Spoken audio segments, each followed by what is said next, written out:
આગળ વાત કરીએ તો સુરતમાં હાર્દિક પટેલે ભાજપ અને કોંગ્રેસ પર નિશાન સાધ્યું છે। રાજદ્રોહ કેસમાં હાજરી ભરાવા આવેલા હાર્દિકે કહ્યું કે ચૈતન્ય શંભુ મહારાજના કાર્યક્રમમાં થયેલી ઝપાઝપીમાં બંને પક્ષના સંસ્કારો ખુલ્લા થઈ ગયા। અલ્પેશે રાજકીય પક્ષ બનાવવાની કરેલી કવાયતના સવાલમાં હાર્દિકે પાટીદાર સમાજનો પૂરતો ટેકો તેને મળતો ન હોવાનો પણ સંકેત આપ્યો હતો।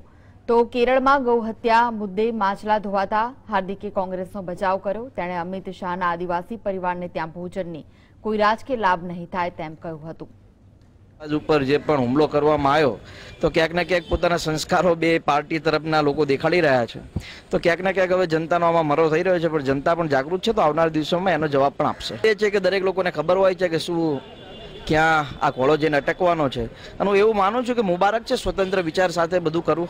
તો આવનારા સમયમાં તમે પણ અલ્પેશ ઠાકોરની જેમ કરશો એ વાત સાચી? હું એ જ કહેવા માંગુ છું કે એને સમાજ હજુ પણ સહયોગ આપે છે।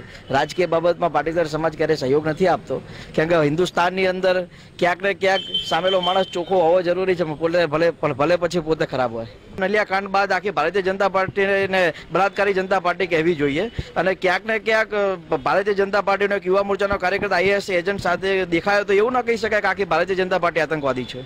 અમિત શાહ દ્વારા જે પણ પોલિટિકલી સીટો ઉપરથી નુકસાન છે આદિવાસી સમાજમાં ભરપાઈ કરવાનો પ્રયાસ કરી રહ્યા છે, પણ એ લોકોને ખબર નથી કે જે તે સમાજોની તમે એમની સાથે અત્યાચાર કર્યો છે, એમની સામે દુસાહસ કર્યું છે, તો એ લોકો પણ તમને જવાબ આપશે। ઘરે જમવા બેસાડીને કોઈ પોલિટિકલી ફાયદો નહીં થાય।